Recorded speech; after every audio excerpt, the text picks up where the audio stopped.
ഇന്നത്തെ വീഡിയോയിൽ നമ്മൾ ഉണ്ടാക്കാൻ പോകുന്നത് ഒരു പഴയകാല രുചിയാണേ. ഒരുപാട് ഇൻഗ്രീഡിയൻസ് ഒന്നുമില്ല, ഒരുപാട് പരിപാടികളൊന്നുമില്ല, അത് പെട്ടെന്ന് തയ്യാറാക്കി എടുക്കാൻ പറ്റിയ നല്ലൊരു സ്നാക്കാണ്. നിങ്ങൾ ഈ പലഹാരം കഴിച്ചിട്ടുണ്ടെങ്കിൽ എന്തായാലും കമൻറ്റ് ചെയ്യണം കേട്ടോ. നമുക്കതിനായിട്ട് ആദ്യം കുറച്ച് അരിപ്പൊടി വേണം. ഒരു 2 കപ്പ് അരിപ്പൊടി വേണം. നമ്മുടെ സാധാരണ പത്തിരിപ്പൊടി, ഇടിയപ്പം പൊടി കിട്ടുമല്ലോ, അതാണേ, പുട്ടുപൊടിയല്ല വേണ്ടത്. പക്ഷേ നമ്മൾ വീട്ടിൽ വറുത്തെടുത്ത പൊടിയാണെങ്കിൽ അതാണ് ഏറ്റവും നല്ലത്. എങ്കിലാണ് നമുക്ക് ആ ഒരു പണ്ടെന്നൊക്കെയോ കഴിച്ചാൽ നല്ല ഓർമ്മകൾ ഇങ്ങനെ കിട്ടുക. വീട്ടിലിപ്പോൾ അരി അങ്ങനെ പൊടിക്കാറുമില്ല, വറുക്കാറുമില്ല, അതുകൊണ്ട് പാക്കറ്റ് പൊടി വാങ്ങുന്നു. ഞാനും ഇപ്പോൾ ഉപയോഗിക്കുന്നത് പാക്കറ്റിൽ വാങ്ങിയ പൊടി തന്നെ. 2 കപ്പ് അരിപ്പൊടി എടുത്തിട്ടുണ്ട്. അതിലേക്ക് ഒരു 1/2 ടീസ്പൂൺ ഉപ്പ് ചേർത്ത് കൊടുക്കാം. ഉപ്പ് ചേർത്തിട്ട് നല്ലതുപോലെ ഒന്ന് മിക്സ് ചെയ്തെടുക്കണം. ആ ഉപ്പും മാവും എല്ലാം കൂടി നല്ലതുപോലെ ഒന്ന് യോജിച്ച് കിട്ടട്ടെ. ഇനി നമുക്കിതിനെ ഒന്ന് മാറ്റി വയ്ക്കാം. ഇനി വേറെ കുറച്ച് പരിപാടികളുണ്ട്. ഇനിയാണിതിൽ ഏറ്റവും കുറച്ച് ജോലി എന്ന് തോന്നിക്കുന്നൊരു സംഭവം ഇതാണ് കേട്ടോ. കുറച്ചധികം തന്നെ ചെറിയ ഉള്ളി വൃത്തിയാക്കി എടുക്കണം. ഇതിപ്പോൾ ഒരു 20-25 ചെറിയ ഉള്ളിയോളം ഉണ്ട്. ഇതെല്ലാം നല്ലതുപോലെ വൃത്തിയാക്കി നമുക്ക് കുനുകുന അരിഞ്ഞെടുക്കണം. ചെറിയ ഉള്ളി വൃത്തിയാക്കാൻ മടിയാണ്, പിന്നെ അല്ലെങ്കിൽ നമുക്ക് സമയമില്ല. പക്ഷേ ഈ സ്നാക്ക് കഴിക്കുകയും വേണം എന്നൊക്കെ തോന്നുകയാണെങ്കിൽ ഒരു എക്സ്ക്യൂസായിട്ട് സവോള എടുക്കാവുന്നതാണ്.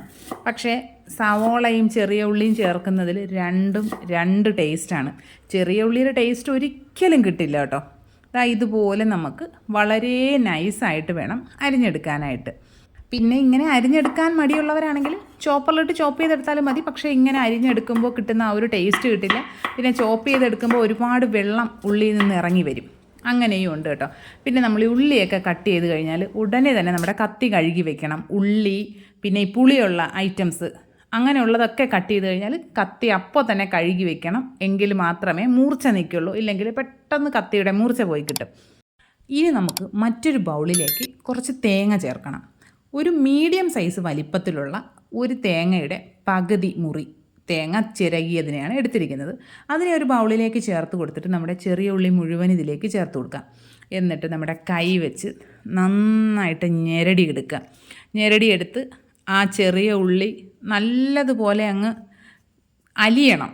അതുപോലെ നല്ലതുപോലെ നമ്മൾ പ്രസ് ചെയ്തിട്ട് വേണം മിക്സ് ചെയ്തെടുക്കാനായിട്ട്. ഇതെല്ലാം കൂടി മിക്സ് ചെയ്ത് ആ തേങ്ങാപ്പാലൊക്കെ ഇറങ്ങി ആ ഉള്ളിയും എല്ലാം കൂടി ആകുമ്പോൾ ഒരു മണം വരും. എന്താണെന്നറിയോ, അതിൻ്റെ ആ ഒരു അടിപൊളിയാണേ. ഇനി നമുക്ക് അതിനെ മാറ്റി വയ്ക്കാം. മറ്റൊരു വലിയ ബൗളിലേക്ക് അരിപ്പൊടി ചേർത്ത് കൊടുക്കുക. 2 കപ്പ് അരിപ്പൊടിക്ക് 2 കപ്പ് വെള്ളം തന്നെ ചേർത്ത് കൊടുക്കണേ. 2 കപ്പ് വെള്ളം ചേർത്തിട്ട് ഇത് നല്ലതുപോലെ ഒന്ന് കലക്കിയെടുക്കാം. 2 കപ്പ് അരിപ്പൊടിക്ക് 2 കപ്പ് വെള്ളം പോരാതെ വരും. അപ്പോൾ നമുക്ക് വീണ്ടും വെള്ളം ചേർക്കണം. പിന്നെ ഇനി അടുത്തത് ഞാൻ 1 കപ്പ് വെള്ളം എടുത്തിട്ട് 1/2 കപ്പ് ആദ്യം ഒഴിക്കുന്നു, പിന്നീട് 1/2 കപ്പ് ഒഴിക്കുന്നു. അങ്ങനെയാണ് ചെയ്യുന്നത്. പല പൊടികൾക്കനുസരിച്ചും ഈ ഒരു വെള്ളത്തിൻ്റെ അളവ് വ്യത്യാസം വരും.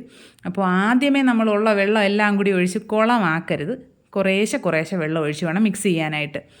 നമ്മൾ ഈ അല്ലാണ്ട് ബ്രാൻഡുകളുടെ പാക്കറ്റ് പൊടി വാങ്ങുമല്ലോ, അതിന് കുറച്ചുകൂടി വെള്ളം കുറച്ച് മതിയാകും. ഞാനിവിടെ അടുത്തൊരു മില്ലിൽ വറുത്ത് തരുന്ന മാവാണ് വാങ്ങിയത്. അപ്പോൾ അതിന് അത്യാവശ്യം വെള്ളം വേണം കേട്ടോ. ഇപ്പോൾ 3 കപ്പ് വെള്ളം മുഴുവനായിട്ട് ഇതിലേക്ക് ഒഴിച്ചിട്ടുണ്ട്. ഇനി ഇത് മിക്സ് ചെയ്തെടുക്കണം.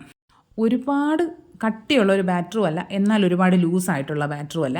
നമ്മൾ ഈ വെള്ളയപ്പത്തിനൊക്കെ മാവ് കുഴയ്ക്കില്ലേ, അതേ അവസ്ഥയിലുള്ളൊരു മാവായിട്ട് വേണം തയ്യാറാക്കിയെടുക്കാനായിട്ട്. പിന്നെ അരിപ്പൊടി വറുത്തതും കൂടി ആകുമ്പോൾ ഒരു 5 മിനിറ്റ് വെച്ച് കഴിഞ്ഞാൽ തന്നെ വീണ്ടും തിക്കാവും.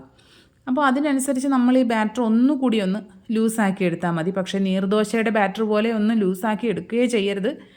ഈ പലഹാരം മുഴുവനായിട്ടും കുളമായി പോവുകയെ. ഇപ്പോൾ ഞാൻ വെള്ളമൊക്കെ ഒഴിച്ച് കറക്റ്റാക്കി എടുത്തിട്ടുണ്ട്. ഒരു 3.25 കപ്പ് വെള്ളം ചേർത്തിട്ടാണ് ഞാനിപ്പോൾ ഇങ്ങനെ ആക്കി എടുത്തത്. ഇനി ഇതിലേക്ക് ഒരു 2 നുള്ള് ഏലക്കാപ്പൊടി ചേർക്കുന്നു. വെറുതെ ഒന്ന് ചേർത്തു എന്നേ ഉള്ളേ. ഇതിൽ ഏലക്കാപ്പൊടിയുടെ മണമല്ല മുന്നിട്ട് നിൽക്കാനുള്ളത്, ചെറിയ ഉള്ളിയുടെ ടേസ്റ്റും മണവും ഒക്കെയാണ് മുന്നിട്ട് നിൽക്കുന്നത്. ഏലക്കാപ്പൊടി ചേർത്തിട്ട് മിക്സ് ചെയ്യുക. ഇനി ഇതിലേക്കൊരു 1/2 ടീസ്പൂൺ ബേക്കിംഗ് സോഡ ചേർത്ത് കൊടുക്കുന്നുണ്ട്. ബേക്കിംഗ് സോഡ ചേർക്കണം കേട്ടോ, എങ്കിലാണ് ഇതിനൊരു സോഫ്റ്റ്നെസ് കിട്ടുക. എന്ന് വെച്ചിട്ട് ഇത് ഒരുപാടങ്ങ് സോഫ്റ്റ് ആയിട്ടുള്ളൊരു പലഹാരമല്ല. ബേക്കിംഗ് സോഡ ചേർത്തിട്ട് നല്ലതുപോലെ മിക്സ് ചെയ്യണം. കട്ട കെട്ടി കിടക്കാതിരിക്കാൻ നല്ലതുപോലെ ശ്രദ്ധിക്കുക. നന്നായിട്ട് മിക്സ് ചെയ്തതിന് ശേഷം നമ്മുടെ ഉള്ളിയും തേങ്ങയും കൂടി നമ്മൾ കൈ വെച്ചിട്ട് ഞെരടി യോജിപ്പിച്ച് വെച്ചിരിക്കുന്നതിന് ഇതിലേക്ക് 2 തവണയായിട്ട് ചേർത്ത് മിക്സ് ചെയ്തെടുക്കാം. പണ്ടത്തെ കാലത്ത് വീട്ടിൽ എന്ത് ഫംഗ്ഷൻ വന്നാലും വീട്ടിൽ തന്നെയാണ് പലഹാരങ്ങൾ ഉണ്ടാക്കാറ്. ഇപ്പോഴാണ് എല്ലാത്തിനും പുറത്തുനിന്ന് ഫുഡുകൾ വാങ്ങാറ് അല്ലേ. പണ്ട് കാലങ്ങളിൽ വീട്ടിൽ എന്തെങ്കിലും ഫംഗ്ഷൻ വരികയോ അല്ലെങ്കിൽ എന്തെങ്കിലും നേർച്ചകളൊക്കെ നടത്തുക, അല്ലെങ്കിൽ ഈ മരണപ്പെട്ടതിന് ശേഷം ചടങ്ങുകളൊക്കെ നടത്തുമല്ലോ, അപ്പോഴൊക്കെ വീട്ടിൽ സ്ഥിരമായിട്ടുണ്ടാക്കുന്ന ഒരു പലഹാരമാണ് ഈ ഉള്ളിയപ്പം. എൻ്റെ ഹസ്ബൻഡിന് ഒരുപാട് നൊസ്റ്റാൾജിയുള്ള വിഭവമാണ് കേട്ടോ. പുള്ളിക്കാരൻ്റെ വീട്ടിമ്മ ഒരുപാട് ഉണ്ടാക്കി കൊടുത്തിട്ടുണ്ടെന്നും കഴിക്കാറുണ്ടെന്നും ഒക്കെ സ്ഥിരമായിട്ട് കഥകൾ പറയാറുണ്ട്. ഇതാ നമ്മുടെ കഥകളൊക്കെ പറഞ്ഞ് എന്തായാലും ബാറ്റർ റെഡി ആയിട്ടുണ്ട്. ഞാനിതൊന്ന് കോരി കാണിച്ചു തരാം. ഇതാ ഇങ്ങനെ ആയിരിക്കണം കൺസിസ്റ്റൻസി.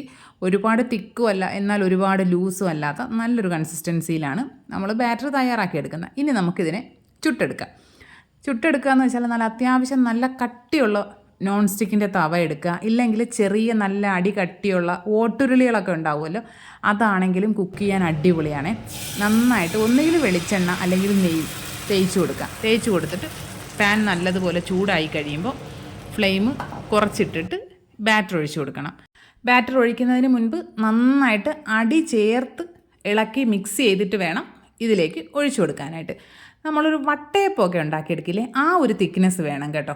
ആ ഒരു തിക്നെസ്സിൽ ഇത് തയ്യാറാക്കി എടുക്കുമ്പോഴാണ് നല്ല ടേസ്റ്റ്.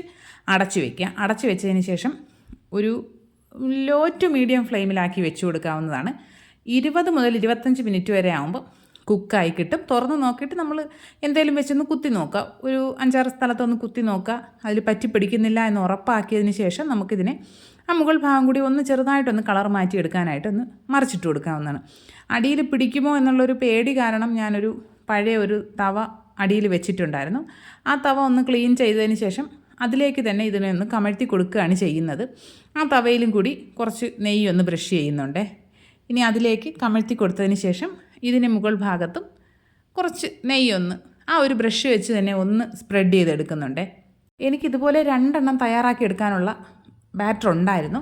അപ്പോൾ ഞാൻ മറ്റൊരു പാനിൽ ഒഴിച്ചിട്ട് ഡയറക്റ്റ് അടുപ്പിൽ വെച്ച് കുക്ക് ചെയ്തെടുത്തു കേട്ടോ. അതാ ഇത്രയുമാണ് ഇതിൽ അടിയിൽ പിടിച്ചത്. അല്ലാതെ അടിയിൽ പിടിക്കുകയോ ഒന്നും ചെയ്യൂല കേട്ടോ. അപ്പോൾ നമുക്ക് ഡയറക്റ്റ് അടുപ്പിൽ വെച്ച് കുക്ക് ചെയ്തെടുക്കാനും പറ്റും. അടിപൊളിയാണ്. ഒരു 20-25 മിനിറ്റ് സമയം വേണ്ടി വരും കുക്ക് ചെയ്യാൻ, അത്രയേ ഉള്ളൂ കേട്ടോ. എനിക്ക് ഈ സ്നാക്ക് കല്യാണം കഴിഞ്ഞ് വരുന്ന സമയത്ത് ഇക്കാടെ അമ്മ ഉണ്ടാക്കുമായിരുന്നു. എനിക്ക് തീരെ ഇഷ്ടമല്ലായിരുന്നു. പിന്നെ ഒരിക്കലും ഞാൻ പ്രഗ്നൻ്റ് ആയ സമയത്ത് കഴിച്ചപ്പോഴാണ് എനിക്കിതിന് ഭയങ്കരമായിട്ട് ടേസ്റ്റ് തോന്നിയത്. നല്ല ടേസ്റ്റാണ്. നിങ്ങൾ ഇതുവരെ കഴിച്ചിട്ടില്ല എന്നുണ്ടെങ്കിൽ എന്തായാലും ഒന്ന് ട്രൈ ചെയ്ത് നോക്കണം. നല്ല ടേസ്റ്റിയുള്ള ഒരു നൊസ്റ്റാൾജിക് വിഭവമാണ് ഉള്ളിയപ്പം. ട്രൈ ചെയ്ത് നോക്കുക. എന്നിട്ട് ഫീഡ്ബാക്ക്സ് കമൻറ്റ് ബോക്സിൽ അറിയിക്കണം. വീഡിയോ ഇഷ്ടപ്പെട്ട് കഴിഞ്ഞാൽ ലൈക്ക് ചെയ്യുക, കമൻറ്റ് ചെയ്യുക, ഷെയർ ചെയ്യുക, ചാനൽ സബ്സ്ക്രൈബ് ചെയ്യുക. ഇതാ ഇങ്ങനെയാണ് ഇരിക്കുക. പിന്നെ ഞാൻ വേറൊരു കാര്യം പറയട്ടെ, നിങ്ങൾക്ക് പറ്റുമെങ്കിൽ കുറേ കൂടി അധികം ചെറിയ ഉള്ളി ചേർക്കുക. എനിക്കിത് കഴിച്ചപ്പോൾ ഉള്ളിയുടെ അഭാവം കുറച്ചൊന്ന് ഫീൽ ചെയ്തായിരുന്നു കേട്ടോ. എൻ്റെ ഹസ്ബൻഡും പറഞ്ഞു കുറച്ചുകൂടി ഉള്ളി ആകാമായിരുന്നുവെന്ന്. ഇനി അടുത്ത തവണ ചെയ്യുമ്പോൾ നിറയെ ഉള്ളി ഇട്ടിട്ട് വേണം എനിക്ക് തയ്യാറാക്കി എടുക്കാനായിട്ട്. അപ്പോൾ ഇനി നമുക്ക് മറ്റൊരു അടിപൊളി വീഡിയോ ആയിട്ട് ഉടനെ തന്നെ കാണാം. അതുവരെ ബൈ.